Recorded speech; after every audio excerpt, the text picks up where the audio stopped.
Hello guys, my name is Gaurav and I welcome you S.V.D.K Chess Club Firozabad. In today's chess video, we are going to look at some amazing chess opening tricks and traps in the King's Gambit decline. Before starting these tricks and traps, I would like to say this to you. If you have not subscribed the channel till now, then subscribe to this channel, like this video and share as much as possible. So now we starts with the King's Gambit decline. White starts with e4. White opens lines for two of his pieces. First is bishop and second is queen. And the stabilized equilibrium in the center. Black move his pawn to e5 as a same game plan as white. White move his pawn. White move his f pawn to f4. An offer of a pawn to induced black to surrender his share of the center. Black move his bishop to c5. Probably the safest way to decline the gambit. The bishop veers down on the center and controls an excellent diagonal. The bishop supplements the pawn's attack on d4 and prevents white from moving his pawn to d4. The bishop presents at c5, overlooking g1, forwards from castling in a hurry. White move knight to c3. White avoid f cross e5.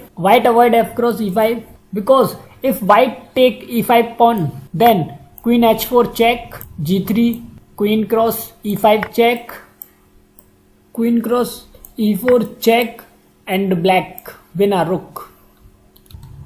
Now in this position, white move his king to e2, then queen cross e4 checkmate. So now let's go back to the position. White move knight to c3. In replies, black move knight to c6. A simple retort to the dubious invariation.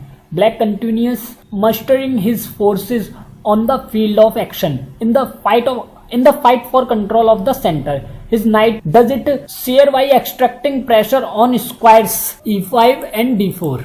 White move his other knight to f3. Did white miss a chance to win material? Why? F cross e5.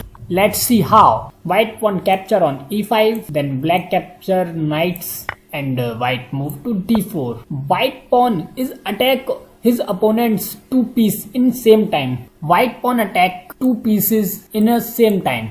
Now go back to the position. White move his knight to f3. In replies, black move e cross f4. This is a poor move on at least 4 counts.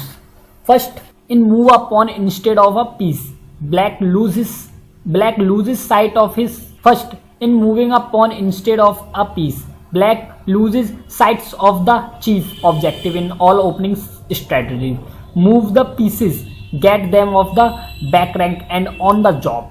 Second is he surrenders his hold on the center and the privileges it confers. And third is he wastes time capturing a pawn which he cannot retain.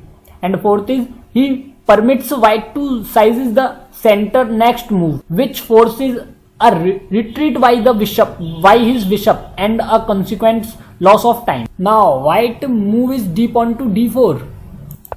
This is a good move.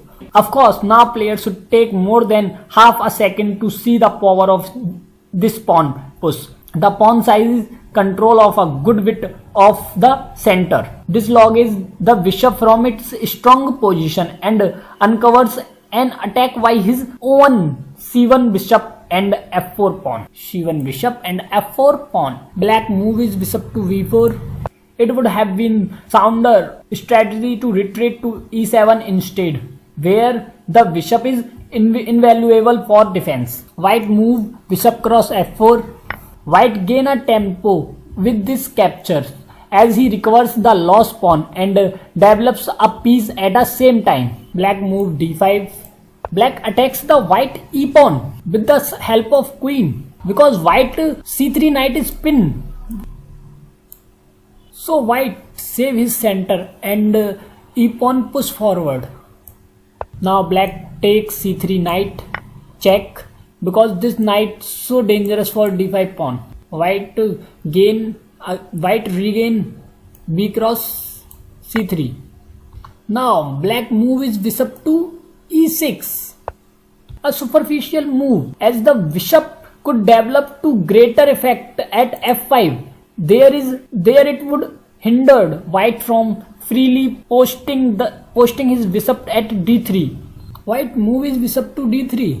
Clearly an excellent development. The bishop reaches out in two directions, ready to take a hand on either side on the board. Black move is pawn to h6, apparently to prevent knight to g5 and bishop to g5.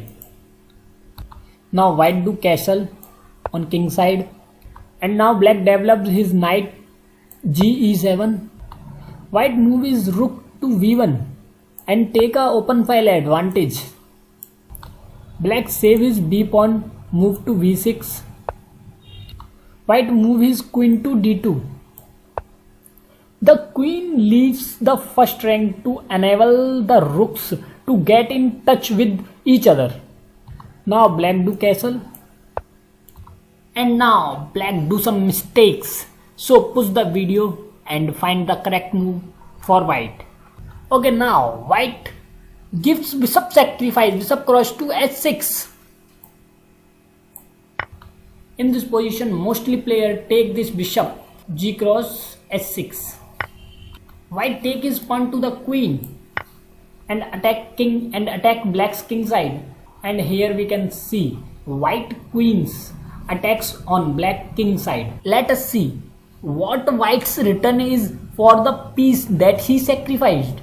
First, he has two pawns in tangible assets. Second, his queen is powerful, placed in enemy's territory, threatening mate on the move in facts. Third is, he has a strong attack in prospect, starting with knight g5.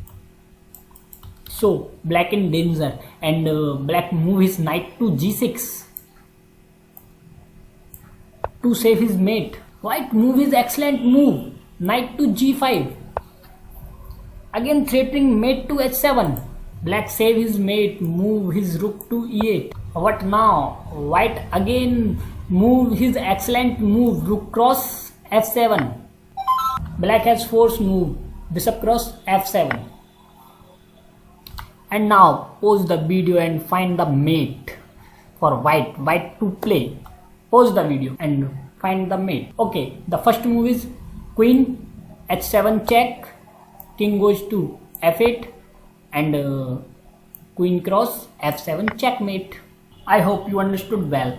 If you like this video, then hit the like icon, subscribe to the S.V.D.K Chess Club YouTube channel, and share it with as many people as possible.